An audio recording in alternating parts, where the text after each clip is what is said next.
fellow travelers, and welcome to The Way of the Showman, where we view the world through the lens of showmanship. I am Captain Frodo, and I will be your host and your guide along the way as we continue to explore the philosophy of freak show with Anna Maria Sienicka. She is a PhD student and a lecturer at Paris Nanterre University, and the last two episodes have also been with her, and I am continuing to enjoy these episodes as I edit them and put them together so that we are prepared for the release of all of this, and I hope that you do too. And it's interesting whenever we talk about these subjects. Of course, it's I do believe that we do it with tact and tone and with a lot of heart. So, but of course, there's many of these topics that can be triggering for everyone. So perhaps we can think of these explorations of the ways of presenting humans as monsters and the way to present anyone as a freak, as a kind of a cultural inoculation, to be able to talk about themes and topics and taboos of culture and human existence without being too scared. And perhaps that is the role that the freak show might have played in the cultural psyche. As those faithful listeners who have heard the previous two episodes, you know now about the specific sideshow tradition that existed in France, and we know from movies and history about the freak shows in America. And freak shows existed, were also exhibited in England as well. So these things, they do exist around, but not everywhere. So perhaps the freak shows can be a kind of inoculation, a kind of vaccine to calm people down. Maybe it served as that back then too. Of course, it's about sensationalism. Of course, there was abuse, but so there is in everything. But I'm always looking for: is there a kernel of good in here somewhere?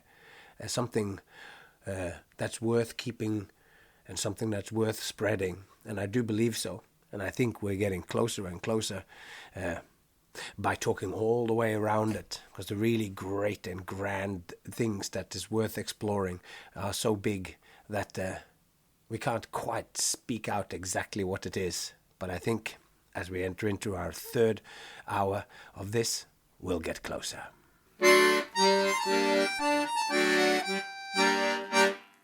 That's something I encounter when I'm teaching or talking and presenting my work on freak shows.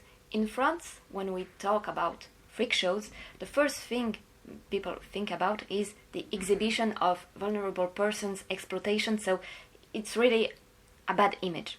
That's the moral shock to work on this from an aesthetic point of view.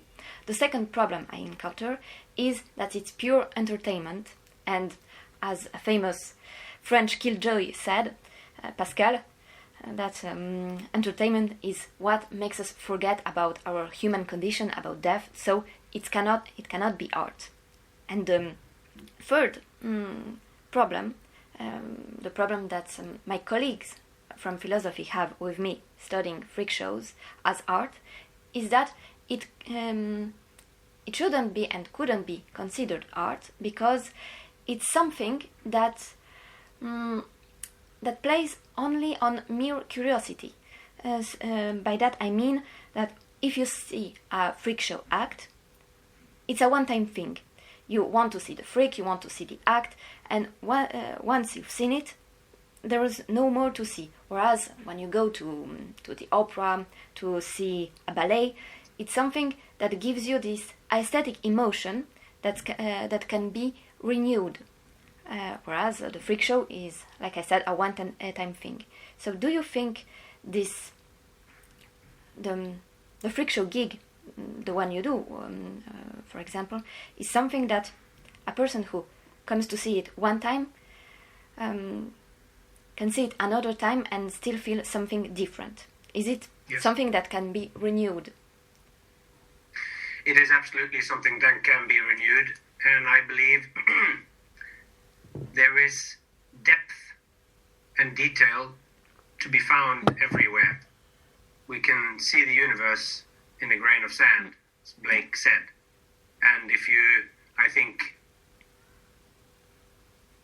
when you don't know very much about something, you think you know everything. Dunning-Kruger effect, they call that.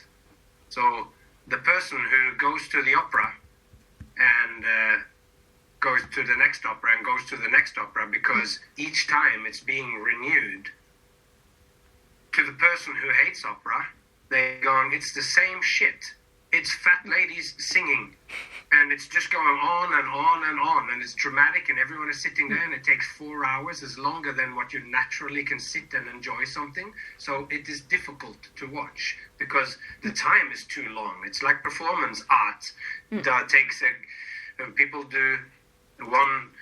I often say you can take in a performance art setting happening. You can take a great cabaret act. And you do this act, but it takes 6 hours. Now it's performance art. It's difficult to pay attention to, and each bit lasts so long that you go. And anyway, so I think to dismiss freak show or dismiss anything out of hand, and to go, I don't think that that this kind of comments can be made after having delved into the subject like you are doing, because there is depth to it. Yes. And on my end of things, my specific act, which it looks at the beginning, when the first time when you see what I think of as the art level, when I see the artifice of it, it looks like a guy that comes in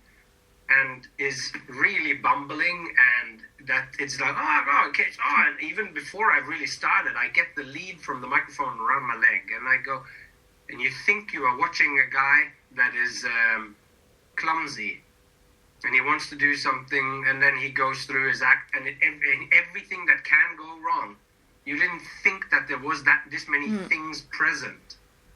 It just looks like a microphone and 2 rackets. But by the end, the little chair which the rackets was placed on belonged in the act as well. The lead from the microphone itself knocked me on the head, and the mic stand was involved, and the shoe falls off, and the headband falls off, and there's several things that happens with the headband, but it looks like there was nothing there. But every object that came out on stage, including the costuming, becomes part of it. But you don't think of those things. You just see the chaos and you go, that was crazy. And then the next day you go and see it and you go, it is exactly the same. I was completely deceived. And some people then will feel like disappointed and angry, or like, it wasn't real. And then you look at it again and you go, actually, you were not watching a guy who was clumsy. You were watching something which is much closer to a dance. It's choreographed, and then you listen to the music and you go, and bam, and then I get out of the chaos. It looked like chaos, but it fits with the music, and you don't even notice it the first time. That it keeps fitting with the music, and things go, and you see, I fall off the stage at exactly the same time each time. The 15 to 20%, which is improvisation, is me improvising the reality of the situation to create the perfect timing for it to be experienced as real by the audience. This you don't see on the first step. If you are experienced in watching slapstick, you might maybe understand, you might get a sense of it, but you need to see it again, much like when you read a poem. The first time you read the poem, you're taking it all in and you don't know the turn it's going to make. Often it starts with, it's Tuesday, I'm sitting on the chair and smoking a cigarette, and by the end, we are talking about the universe and the death of my mother. But it comes out of, and then when you've done, you read it again, because now you know what it is, and you can now explore what the emotion comes, because you're going deeper into it. And to me, part of the difference then between, it's like a lecture end of the performance, then I would say, before the act or during the act, you go, remember that you can never trust Reality is always more complicated because you see it and you can swear to God that this is what happened. He fell off the stage. So it happens often. People say to me, I was there the night when you fell off the stage. And I say that doesn't narrow it down because I always do. But it's so in a sense then I can go, this talks about the deceptive nature of reality. We do not see the world as the world is. We see the world as we are. We pull out those things. And my act is that. It is a magic act in a way then. It's not what it seems to be. And the people who go to the ballet and see the depth and the beauty of that, there's as many aspects of this which is the same in the repeat performance. Because there too, most of those people, even the critics or the philosophers, because a lot of the philosophers who mention opera or whatever mentions it as a concept of opera, not because they necessarily are somebody who goes frequently to the opera, and certainly not people who go and see the current opera 6 times. Yes. Because after you've seen the opera the first time, some of that, now I want to see a different opera. What new can that do? And this you can find within us too. But okay, so then the idea of entertainment is something that makes you forget about yourself. I think this is true. And entertainment is something that makes you forget about your problems and of death, which art often is supposed to do. But Duchamp's urinal did not make you forget about or think about death either. So it's a little bit sort of arbitrary to say those things, because I would also go within what is being presented in freak shows. We constantly talk about challenge, narrowly escape death or so. So I think that death, pain, suffering, all the most human things, which is being mimicked and pretended to a much larger degree in theatre and in opera, because opera also was completely artificially done. People were going, okay, well, we want to combine the power of music with the power of poetry, with the power of the emerging novel, or so. Like, we want to put these things together. And in the beginning, in the history of opera, it was not particularly good. It was basically people saying some stuff, and here comes the song, which is musical, is maybe closer towards that. And then it evolved through a long period. And then you can look at that history and appreciate opera more for who was the great achievers of this. But this has also sort of happened within a freak show. But then we are back to the first thing that I said. Most people who work within the freak show genre are just on level 1. And they will always be on level 1. Nail, I'm going to put it in my tongue. Oh, crazy! Thank you, I'm finished. But this does not mean that it doesn't have a greater power. And looking at the work of Matt Fraser and Julie Atlas Muse, for those people, there are people who work here, Franco B, or people who are working performance artists who are fully within the freak show. With the bloodletting of Franco B, or of Stellark with his groundbreaking body suspensions, or so, because of it was so long ago, it was crazy. And all of these, as examples, are showing the power and potential of the elements of freak show in art, in being reinvented. But I think also it's in the current time now, people are very suspicious to entertainment. Yeah. So much so that then, and rightfully so, I'm not against it, and so, because it is interesting, there is maybe a difference between art and there is a difference between art and entertainment, but that doesn't mean that entertainment can't have incredibly powerful artistic content, which can change a person's life, or make them look at their life differently, or change what they do for a living because of something they saw, or something and that can happen through. It can also happen through musical and through other things. And some of the people who are touched by these things are people who for financial or just sociological reasons, does not go to the ballet. It's a closed-off world, not just because of the fact that you have to go to the opera and all of that, but it's that this is not part of your upbringing. And I think that you can, within very different mediums, find the meaning in your own existence.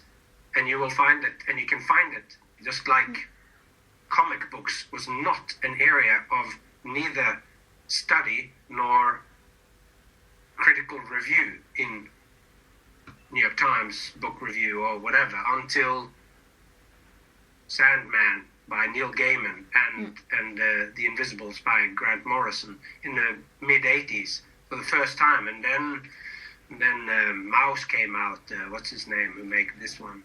Art Spiegelman. Then comic books started to enter into the world of art in a way that people are still saying, oh, it's not art. But this argument is being harder and harder to make because artists started to present comic books differently. And I think this still, we see it in glimpses, and when you put them together, okay, well, Stellach did this, and then Frank B. did this, and then Juliette Muse did this, and then with Matt Fraser, they did Beauty and the Beast or whatever. And you can look at, and there's lots of elements, of course, that you can draw in many different directions. And then you can make this argument, and that needs to be made probably over and over again. I think in Robert Bogdan's book is one of the first books who seriously treated this, and he was warned or whatever. This is not the topic that we talk about, and I'm sure the first PhDs that were written about comic books had the same effect. Certainly. And that shows it takes the advancement of the academies happens one funeral at a time. Of course. So it goes in generational things. But anyway, I think maybe I've covered some of those things you said. Yeah. But to say that something is mere entertainment or just entertainment is this word, just. It's to somehow belittle it, and you go, I have the measure of everything that this is, and it is nothing. And I say, this is a red flag for the Dunning-Kruger effect. And you can bring out all of your knowledge in that conversation and go, you can't dismiss these things easily, like when it stacks up like that. I think whether it is death, forgetting yourself, or it being being joyful to watch, that you actually enjoy it, that it's not, ooh. Yeah, so I'll stop talking, sorry.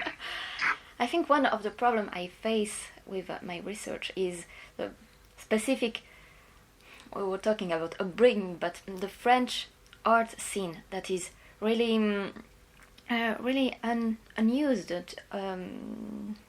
to the freak show, even though we have our own French tradition of displaying people for profit, for entertainment, for art, which is called the entresort, but is mostly forgotten now. So when we think in France about freak shows, we mostly think about the American freak show.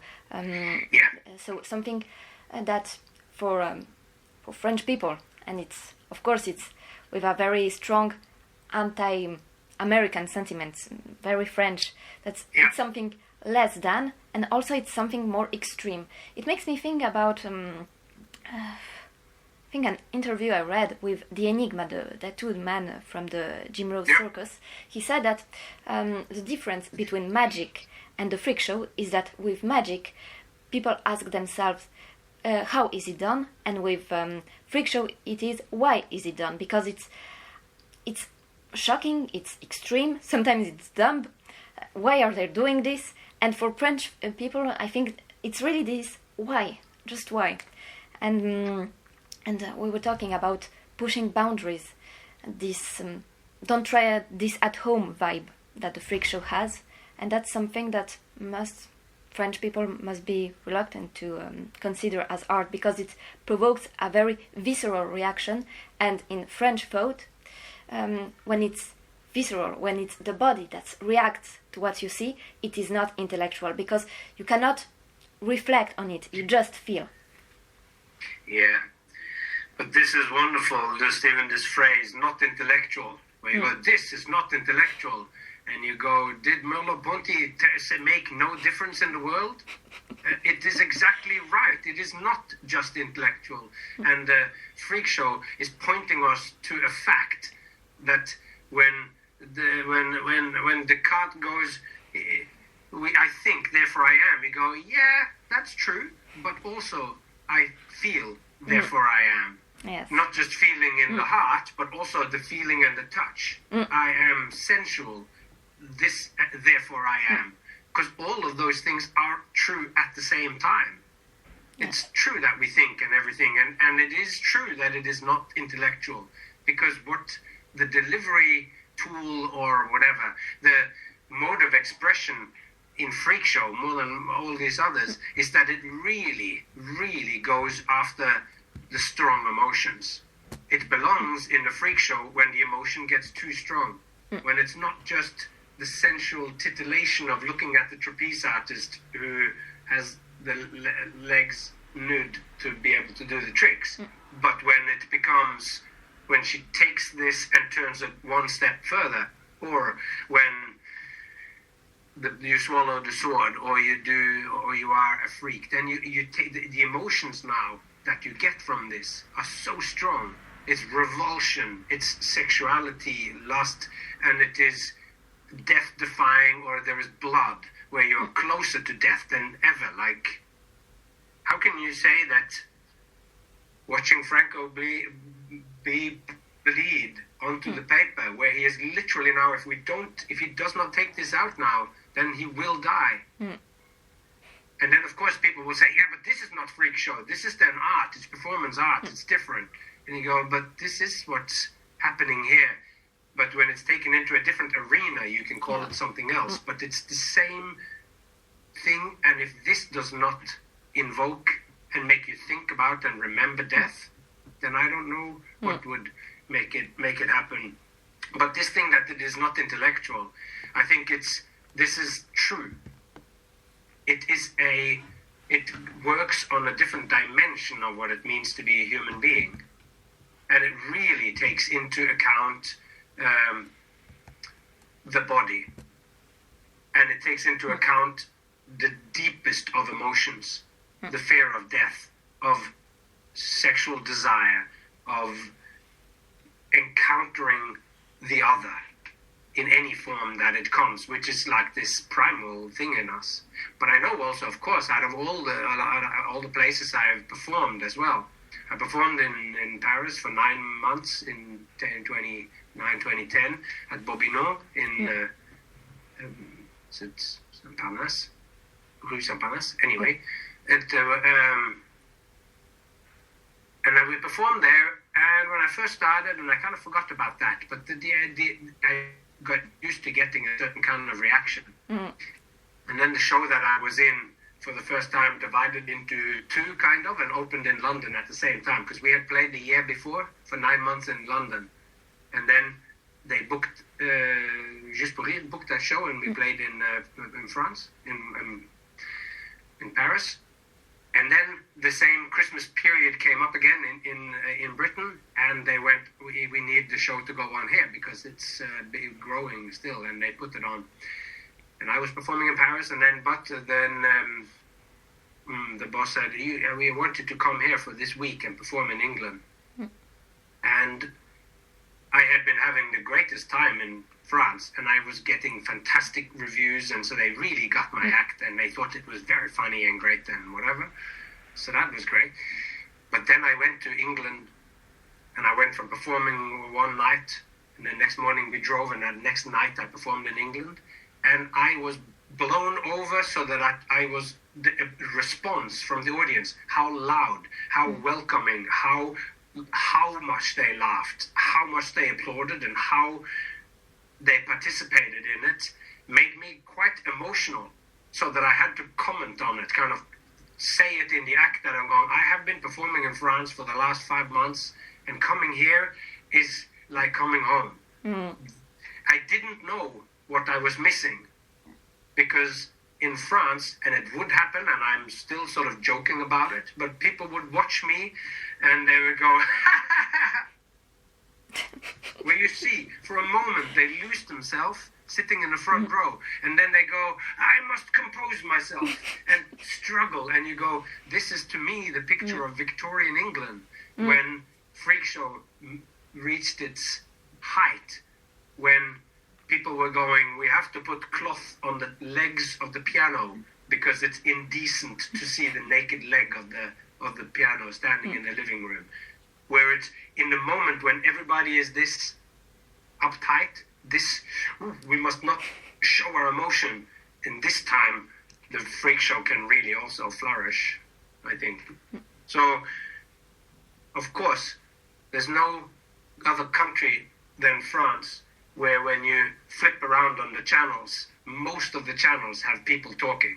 Mostly men, but also women. Like, it's people having a discussion. Yeah. It's France is, for me, in a beautiful way. It's like an important philosopher makes a new book and it comes on the front page of the paper.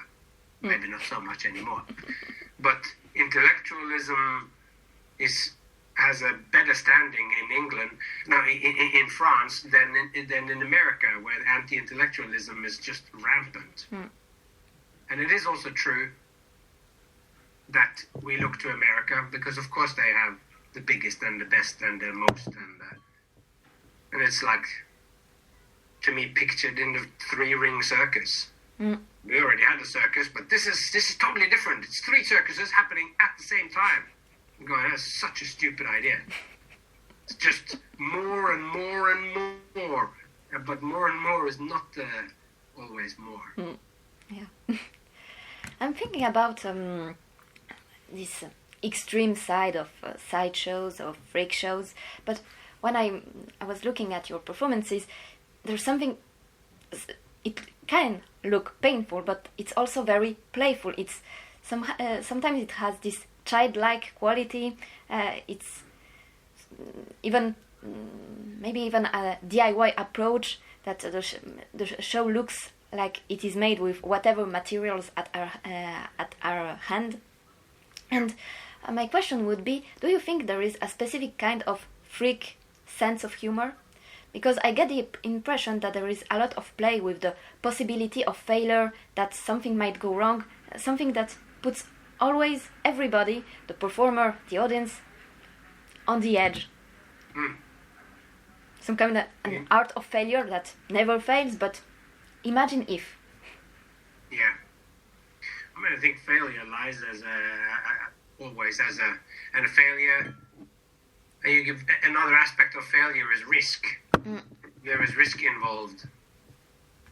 The most fundamental risk is that the performer is going to come out and that it's boring. They come out and then you go, oh, I wasted my time, I wasted my money, nothing is happening here. It's just, So like this is the most sort of, the risk, like the fundamental thing is maybe this is going to be a waste of time and not be valuable to me. Because this is ultimately what the show is the time, it's the attention for a period of time. And then the performer is the curator of this time and attention. And you want to have this curation being done in such a way that the person has been enriched in some way. Yeah. Bodily, mentally, emotionally, in some way this has left you enriched. It's like a transaction. I paid the money to buy the baguette. If the baguette was terrible, it was a shit transaction. So, but how are we to behave in this time when you're encountering them? And that's this risk, and the risk of failure is what I play with most in my tennis thing. And of course, I am playing with failure, but I never actually fail. I'm using the tool or technique or fear of failure to create comedy. So sometimes I have had that when people see what I do, and so people come to me, and I do spend a lot of time working with people on acts and creating new shows, and as a director, a co-creator, and then they say, "Oh, I want to make a bad magic act," And we know, I don't know if you know Otto Wesley, or who lives in France, or of this. And I go, yes, but you have, because a lot of the time their idea goes no further than doing bad magic. And I'm like, a bad magic act is not actually a bad magic act. It's a really good comedy act. Because if you are watching a bad magic act of somebody who do not want to be bad, and it's just bad and boring, then it's just a bad act, and you don't get any bookings because people don't want to see it. So we are not. The theme is failure in magic, but it still has to be a triumph of experience in a sense. So how do I do that? What is that? I think you used the word playful, or you did, and this is the core of what I believe performance and showmanship is. The current season that is going on at the moment, the episodes that come out are about play. So I have pre-recorded and they're coming out in amongst the interviews and chats and whatever.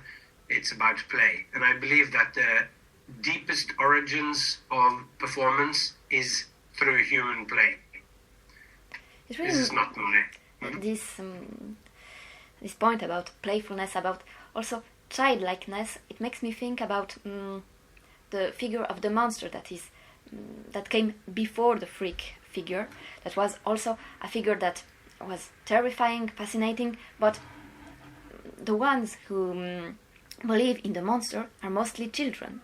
So to see this childlikeness, this playfulness in freak acts, for me there is something to do with this monstrous heritage, that monsters are a figure for children, and the freaks also somehow play on this fascination of childlike fascination for monstrous, for what is disgusting, for what is what looks like it's clumsy but it's not. Yes, I think there is a lot in there. I think absolutely there is something that is absolutely childlike about the freak show. It plays with super strong emotions, and it plays with the kind of emotions that you feel unashamedly when you are a child. Fear of the dark, fear of monsters, fear of pain, and fear of shame, or failure, or all. Like it plays really strong with those in an unapologetic way. So I think definitely, and even then the types of stories that are being told in the freak show presentations as well, they are usually really quite simplistic as well. It's so, and I think, I agree. I think there is something childlike in there, and I think this idea of monsters or whatever, because the monsters change as we grow older. Yes. Or so they usually take on more of a human form, specific individuals, whether it is killers or serial killers or something, and you realize that the real monsters remain humans, or so at least the times are rare when you actually meet an animal that can kill you. Yes. And when you do, it awakens something in you that you go, oh, this is what reality is about. I had forgotten, but I know. I met a very large bird one time in the middle of where I lived. My wife is from Australia, and we've lived there for a long time. And we were very far in the bush, and a cassowary, which is a very large bird that looks a bit like an ostrich. It's larger and weird, like an emu. It's got a big horn on its head, and it's got big claws on its feet, and it has made terrible damage and killed people. All of a sudden, we were in the forest, and this animal was in front of us. And I had never been in this situation before, where I was standing with someone I love, and there was an animal here now which was super dangerous, and we were walking on a track, and it was standing right there, and it goes, this is where I live, and it's coming towards us. And I'm like, now what do we do? And the same, I think, thought that I knew what my role was in life, and I was performing and did all that, and then I became a father, and in these months when we had just had a baby, it's like a new level of reality opened up to me, and going, oh no, yeah, it's important that I do the shows and everything, but making sure that this little child, that she lives, that she does not get eaten by monsters. This is my real job. Or like this is one more level of reality, and it's what is her name again? It's a kind of transformation. Okay, there's a philosopher that has talked about this a lot. But there are certain kinds of transformations that you go through that they are not reversible. Now I am a father all the time, and I can't do it. And you can't quite imagine what it is like until you're actually there and you take that on. So there is a transformation of. Anyway, I am way off the topic. But it's. We think we know what the world is like, and then you go into, because that's the thing with the freak show. It has childlike things, but some of the modes of presentation or so are specifically made then to grab the adult as well. Whether it's like, oh, this is when they have this, like they had the wild man or the wild woman. Like Ika of Africa is a famous kind of banner or so, or like the wild woman Ika. And it's always got this titillation. She's wearing some kind of leopard thing, and she's wearing a very short dress, and it's like you have this aspect of it, which is also for the adult, for the male gaze, or like. So they're presenting things which allows you to look in a certain way or whatever.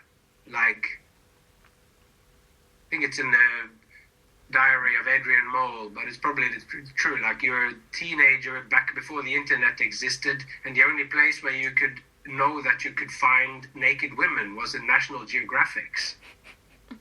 In these pictures of the people from other cultures without their tops off.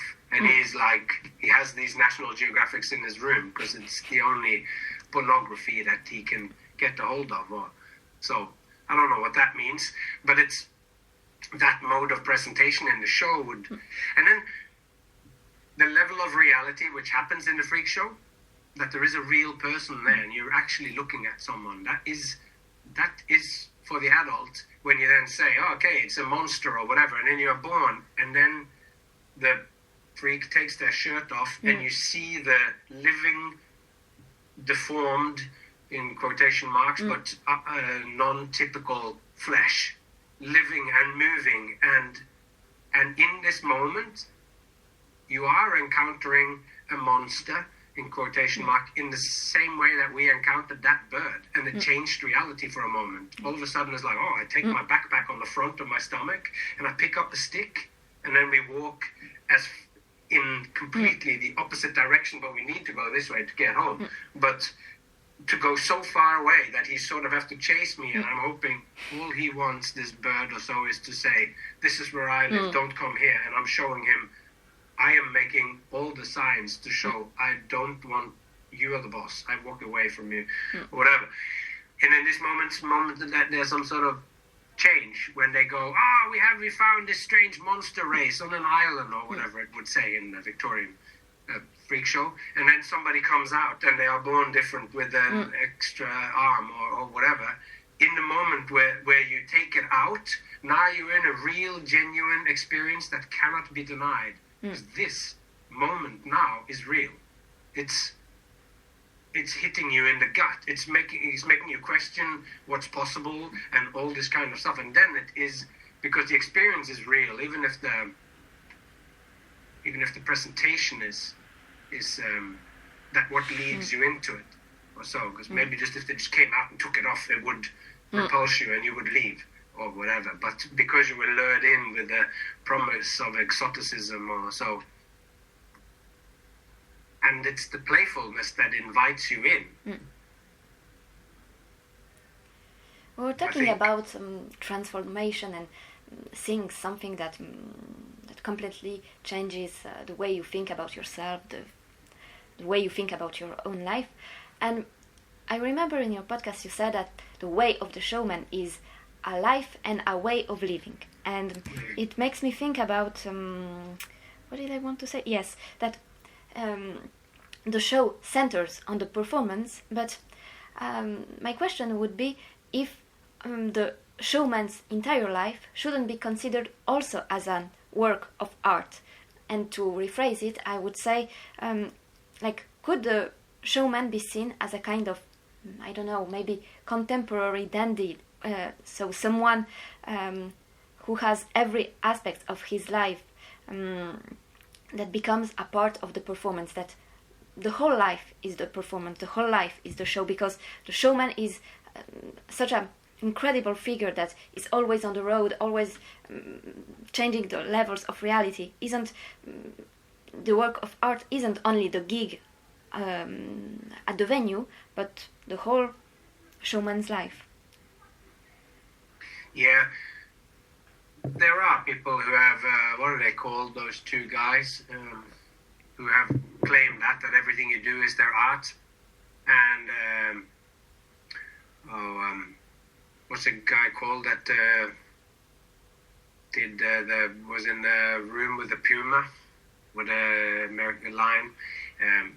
Anyway, there are people who say that life is art and everything, but for me, everything that I do, which is me in this room here, this is where I do a lot of my stuff. This and the next room is where I have all of my books and my props. The second room is where I have the props of and this is everything that I do here is just a stepping stone towards the art, because my art does not come into full fruition. Me being in here and doing my act in rehearsal is not a show in the same way, because to me the definition of the show is me facing the opposite way to an audience and having something to show which affords this extra dimension of reality where we enter symbolic and poetic spaces so that we can interact. So when I'm here doing this, everything is in preparation for the real moment of encountering of the performance. So my whole life, which everything that I read, whether it is philosophy or it is the history, this is mainly freak show stuff, circus stuff, and then my magic things is in the next room. All of those things that I do in preparation is in preparation for the encounter with the audience. And this is when the real art is, because a rehearsal is not art to me. I mean, it is an artistic process, and it's a necessary step. Because if I have an idea, I'm going to do this, and I'm going to do that, and I'm going to do this, and I don't rehearse it, and I'm going to go out, and I'm going to balance all these things, and then it's all going to smash, and then I'm going to do this. If I go out and I don't rehearse it, and that means it won't be particularly funny or enjoyable. It won't have the perfect structure and that drives you in. It won't be effortless to watch. Maybe the same things happen, and then it would, if I did that in an art studio as an art piece, then people will go, oh wow, that was interesting how he did all this. But if I rehearse that here and rehearse it and rehearse it and rehearse it, then I can make it poetic, and I can control every moment in the way that a movie that is just a bunch of footage is also kind of a movie, but by crafting each moment and taking care of each visual, taking care of the light, taking care of we are in one way creating a very large structure of artifice, something artificial, but we are doing it to tell the truth better, or to tell the truth so that it will reach you stronger. Poetry is not just a lot of words, it's like the novel, maybe you can say you can take out lots of stuff of the novel and the story will still be there. But poems, and maybe then you go to the extreme, like the haiku poem, you cannot take out one word, because there are almost no words there. And the only words that are left are there to create that experience. Now I lost my thread, what it was that I was talking about. Oh yeah, and art, is art life? So I would say that my life, everything that I'm living and reading and feeling and experiencing, I can potentially then use myself as that lens to take this emotion, and I can express it on stage. So I express the sword swallowing, but I read I read a lot about religion and the religious experience. I'm interested in this because I think it's on a spectrum with what we do. And, I subscribe strongly to the idea that shamanism evolved, the elements of what I do and what happens in freak show and what happens in performance, in showmanship, has roots in shamanism. And I believe that that we are on one end of that sort of spectrum, or we are connected to that. So to me, when I am doing my other, because of course the acts that get booked the most are these certain acts, but when I'm doing my own longer shows, which I have less opportunity to do, or so, I explore other ideas, and ideas that are not quite as entertaining. They're not just the 3-minute thing. Maybe it takes 15-20 minutes to explore this idea, but I'm still doing it in an entertaining way, but not quite boiled down to the acts that I would do when I go on TV or whatever. When I go on TV, I have to do 3 minutes of the tennis, but it is an 11.5-minute piece. So, to me, I understand what people say when they say life is art. But it's specifically the showman's art, because not everybody's life is art, because we do simple things like eating, going to school, going to work, things like this, but specifically the showman's life would be considered a work of art because it's so different from normal lives, because it's a life that is always on the road, always not necessarily doing something new, but it's a way of living that's very different from the most usual one.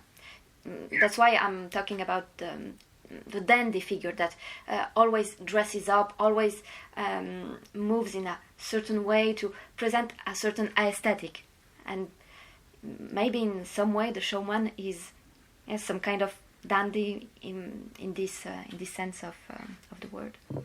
Yeah.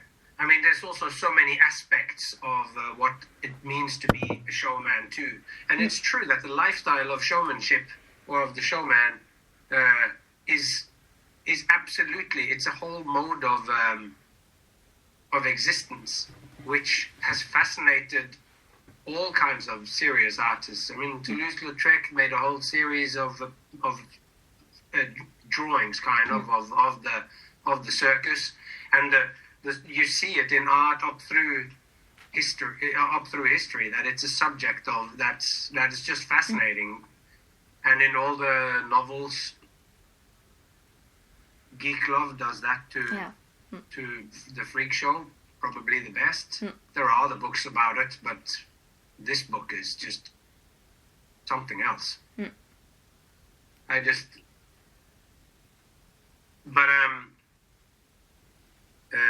lost my train of thought because I wanted to show you that something that it's what was it that the way of life as a work of as a work of art. Yeah, work of art. Yeah, I mean, I think it can be a subject of art, and one can live one's life like that. And I know some performers who blur that line more than others. Some people don't quite switch off when they're off stage, and that's a way to be, or so. But usually, if you have somebody actually making a documentary or so, or they're filming you backstage, they need to aggrandize, style it, and present it. Can you come over here? Can you put your leg behind when you put your makeup on? Can you have the leg behind the head when you do it? Because a lot of the preparation is not in any case the kind of art which is going on backstage or in the way that you live your life that is such a different kind of art that it's not entertainment in that same way. It plays with and exists within, because I do feel like that being a showman and doing what I do, it is so unusual that it feels like a little bit of a loophole in society. it's like where you go, it is possible to be like this as well. So that, and that is different. It's like you've stepped outside of the normal conventions of doing things, and that is conscious. So when you're taking a conscious choice to go against what's normal, could be art, and I know how I say it. So I think the short answer is that I think that for some people, showmanship can be that. They play that persona all the time, and that's, you know, like P.T. Barnum or so that writes, can't remember now how many autobiographies that he wrote, but 5 or 6 sort of autobiographies, because whenever he reinvented himself as a new person, he needed to have a new autobiography that tells that new story. And all of them is, in a weird way, true. But they were true about something in specific. Thanks for coming along on this third ride down Freak Show Alley, Sideshow Alley. And if you are in Australia, I am currently in Adelaide for the Fringe Festival with an unbelievably excellent crew of London Calling. So if you are in nearby, please come and say hello. And if you like the show, click subscribe. Get the episodes downloaded onto your phone. And until next time, take care of yourself and those you love. And I hope to see you along the way.